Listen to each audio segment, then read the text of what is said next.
Welcome, everyone. Thank you for attending this presentation by Simple Solutions LLC on our Diversity, Equity, and Inclusion training for Williams Morris. This presentation is by Desta Olds, Linda Pack-Garner, Denise Friend, and Paula Bonaparte. We ask how a company can foster a diverse, equitable, and inclusive, also known as DEI for short, work environment. This course endeavors to raise awareness in a workplace setting through topics of diversity, equity, and inclusion, cultural understanding, gender identity, microaggression, and how these elements can foster an inclusive work environment for all. Williams Morris Corporation has seen a marked increase in human resource complaints since the return to the workplace after remote working for a year and a half due to the coronavirus pandemic.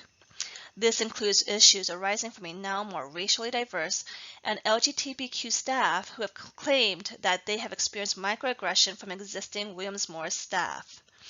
The company wants a refresher training for all staff in a workplace that is diverse, equitable, and inclusive. Unlike canned, one-size-fits-all training, ours is customized to tailor solutions to fit Williams Morris' current needs and to address the company's issues at all levels. Using the data from employee surveys, focus groups, and stories from the company themselves, Simple Solutions LLC will help employees feel more engaged with the content in a safe and non-judgmental environment. Here at Simple Solutions LLC, we seek to honor and promote diversity, equity, and inclusion, DEI, for a cohesive work environment. We believe that leadership employing empathy, inclusion, and respect contributes to a productive and successful work environment. We can help your company foster an inclusive environment for all members and with a renewed emphasis on equal and appreciative engagement through our specialized and customized training. To start the brainstorming process, we started with a meeting to determine the instructional problem and the individual topics or strands within it. Individually, the team each researched one strand they were interested in that related to the problem. The notes were then merged together in a Google document shared by all members to decide on the final deliverable. Lastly, a presentation was developed to showcase the final work to the client.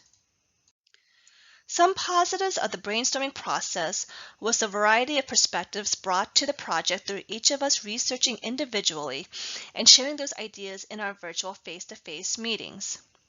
This also brought on the opportunity to learn from each other. We also had the opportunity to learn to manage team conflict. However, some cons of the project include meeting virtually in different time zones, and it was very challenging with one member living in Asia, which is a 13-hour time difference. Another point was being technologically dependent on having stable internet, working cameras, and differing levels of technological or platform experience. Additionally, in between the virtual face-to-face meetings, tone can be misconstrued in emails and cause confusion. Lastly, the difference in leadership styles led to people feeling like their accounts and opinions were not taken into consideration and that others were overbearing. Though the group had worked well together, there were some things that we would do differently. First, we would set clear leadership roles and assign one person to communicate to the group. Next, we would schedule a pre-planning period where we would review the project arc and set specific deadlines.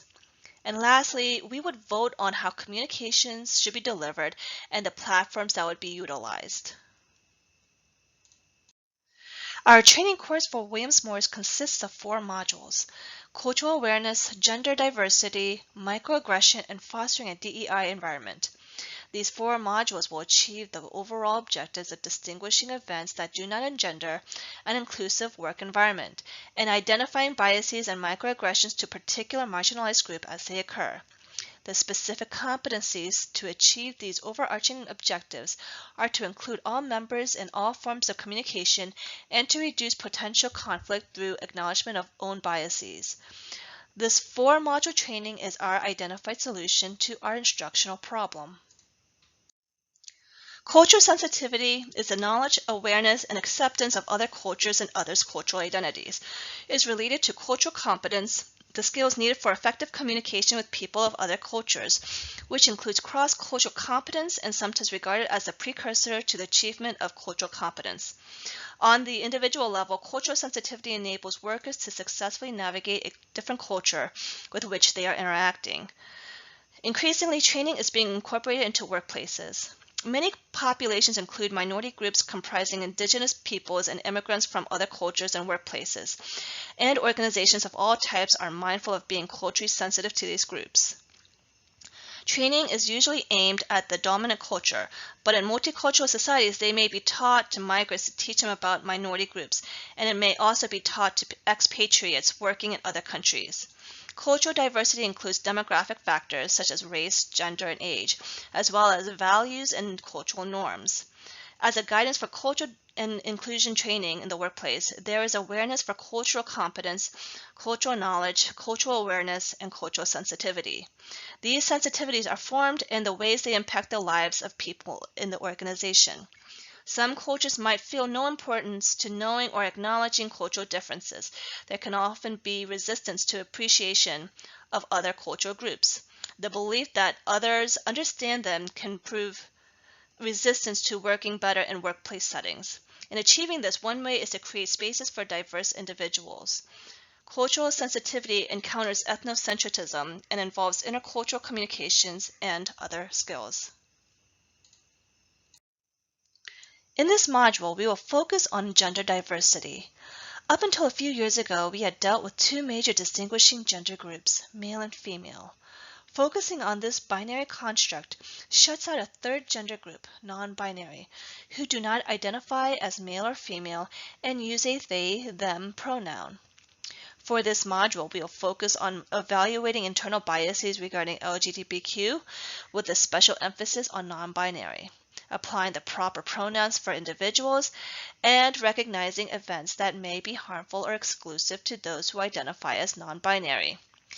In achieving these objectives, the learner will complete the following competencies: to define subset terms relating to gender identity, to describe how to treat LGBTQ and non-binary in the workplace, and to examine our own biases against those who are LGBTQ non-binary. In this module, we will focus on unconscious bias and microaggressions that suffuse the workplace.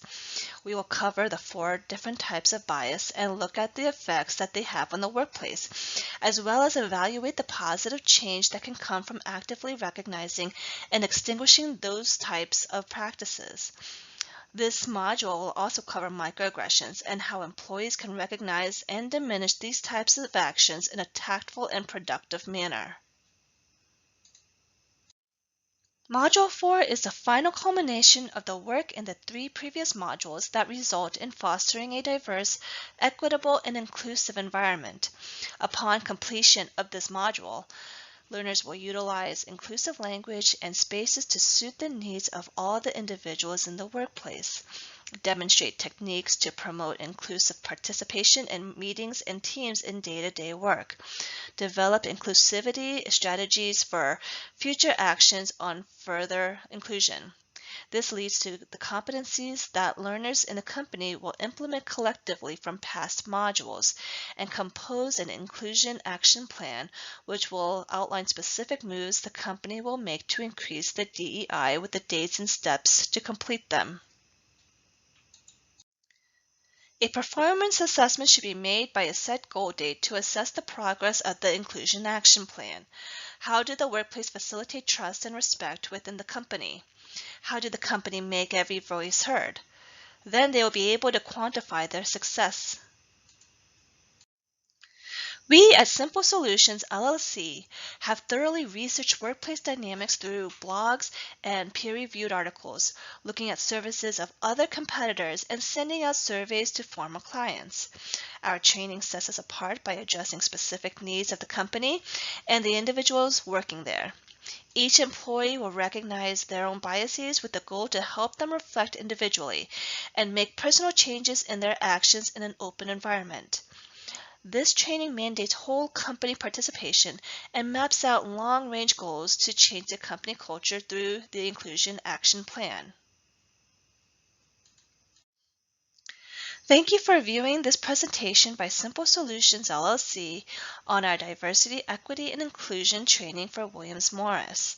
Please contact our team today with any questions you may have. We are always ready to help. Thank you.